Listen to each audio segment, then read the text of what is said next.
kung sino yung deserving sa spotlight ng top 3. So we will announce first the second runner-up, the first runner-up, and of course, the guardian of the press will receive 10,000 pesos in cash. Okay? So, ibig sabihin, from the fashion wear, swimwear, maybe yung performance nila, lahat na package. From there, kung sino yung sa tingin nyo okay, you know, sa tingin nyo lang. Okay, so let's start with second runner-up. So, sino yung mga, can we have one microphone, or siguro, we can ask them with the mic kung sino yung, wala lang, yung bet lang nila. Di ba? Okay. So, sino yung second runner-up mo? Siyempre, yung title, i-ano muna natin, i-reserve. Okay? Yung second runner-up muna, and why. Okay? And why. Sige. May way talaga. Yes. Yes, please. Mas spot to ha. Sige, for my second runner-up, I'll pick Palawan. Because yung cause na pinupush niya, yung cultural, because he came from IB community, so yeah, I really... Okay, Palawan. So, iba kasi iba siguro dito, sasabihin nila na si Palawan dapat yung winner. Or first runner-up. Or dapat yung iba. Okay, pass the mic.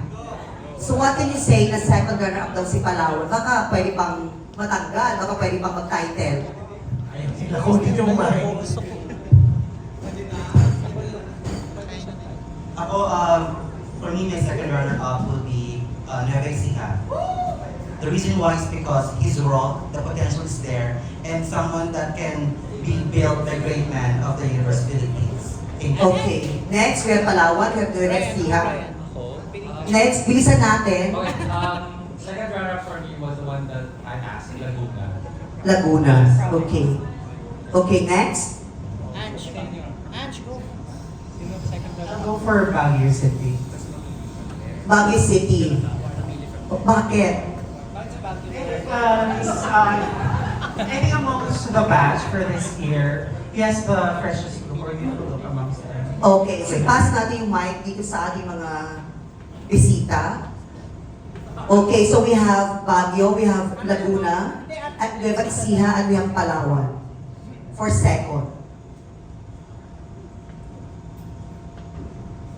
Okay? For second na, for second. Negros Oriental. Okay, Negros Oriental. Okay, bakit daw si Negros Oriental? Mahal yung pamasahe ba? Charing. Ang mahal yung pamasahe? Okay. Pasensya na ha, medyo bakyalan pero laban lang. Okay. Oo. Physically, he has the attributes of being a great man. Okay. Okay. So, paano natin ito pipiliin kung sino yung winner natin? Miss Jeanette? Of course, the head of everything. Miss Jeanette, so we're going to pick between Negros Oriental, Nueva Ecija, Palawan, Laguna, and Baguio for second runner-up. Okay? Okay, so voting, no. You need to decide. Our Madam Chair, the sponsor about 10,000 pesos. Of course. Well, I think each and every candidate deserves the spot, but based on sponsors pick, which is Full Circle, we pick Palawan. Okay, Palawan is second runner-up. Boys, congrats. Thank you, Sir Andy, to give the award. But we have only one sash ha, and one cash prize. But of course, sayang naman yung Ayan, congratulations, Great Man Palawan. And for our first runner-up, sino yung pipiliin natin? Asan yung mic? Mabilisan lang to. We only have 5 minutes. Para may time pa tayong interview. Okay, go. First runner-up.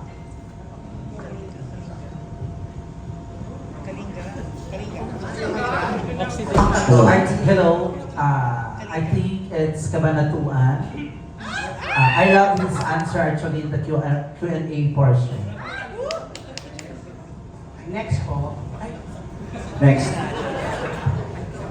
I would choose to pick Miss Mr. Pampanga as first runner-up. Pampanga. Yes, dahil nasa kanya na ang lahat.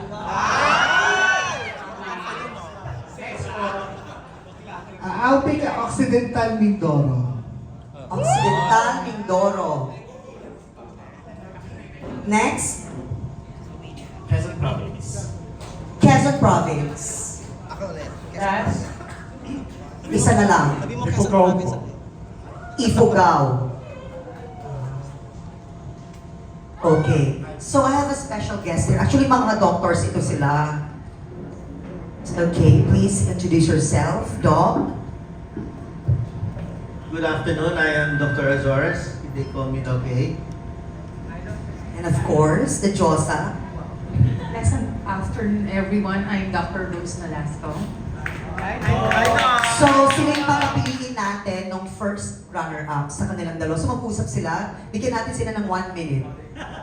Okay, so sa tingin nyo, sino yung mga bets nyo? And why?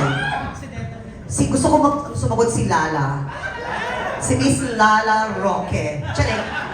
Ibigay na natin kay Mr. Pampanga dahil I believe nasa kanya na talaga ang lahat. Okay, okay, yung time is up, Doc. Okay, so sino yung first runner-up natin? Is it Occidental Mindoro, is it Pampanga, Cabanatuan City, Quezon Province, or Ifugao?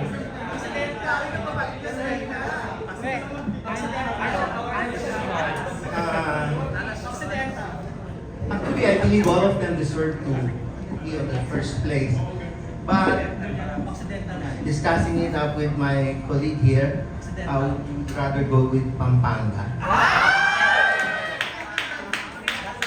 Okay, Pampanga. Okay, congratulations, Sir Andy, please.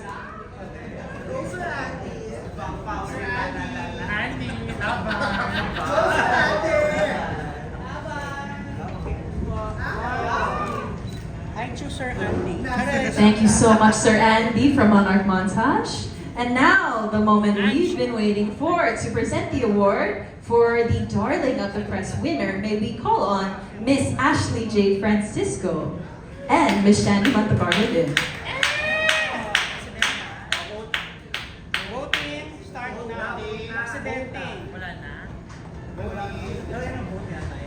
Okay.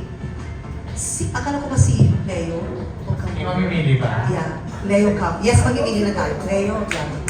Okay, but sila yung last say later. Ako, I'm assuming Okay, so... Yes, please. Last natin si Leo and Ashley, okay? So we will ask the media first. Sino yung first choice nyo muna? Ako Kalinga. Kalinga. Next. Angeles City. Occidental Mindoro. Angeles City. Occidental Mindoro, Angeles City. Yes. Quezon Province. Quezon Province. Pakibalik si Nueva Ecija. Nueva Ecija. Sige lang, more. Laguna. Cabanatuan City. Cabanatuan City. Ifugao. Okay, mag-isip tayo po ha. Isa na lang po ang matitira. Isa na lang. Occidental Mindoro. Andito na po si Occidental. Negros Oriental. Okay, ladies and gentlemen, eto na siya. Eto na sila. So, sa tingin nyo, sino yung winner natin? Of course, so bahala na si Miss Ashley and si Sir Leo about it.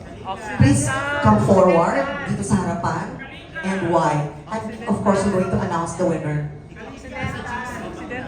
Okay. If you can't choose, Leo Consul wins. Oh, really? I'll take the prize. Sige, go. Why don't you get excited? Okay. All right. I have to ask. I have to ask. Shall I take it? All right. Ashley, you're the woman. You have to choose. I pass it. Ladies have to decide. Right? Okay. Waste of time. Laro. There you go. You decide. And the winner is... Occidental. Kalinga!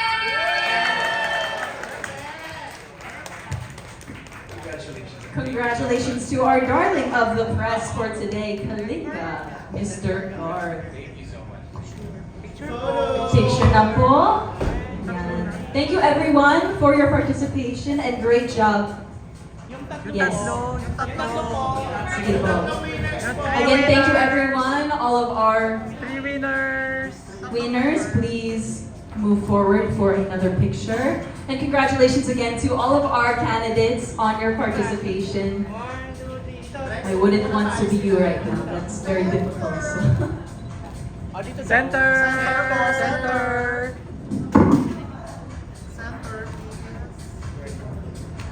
Sige.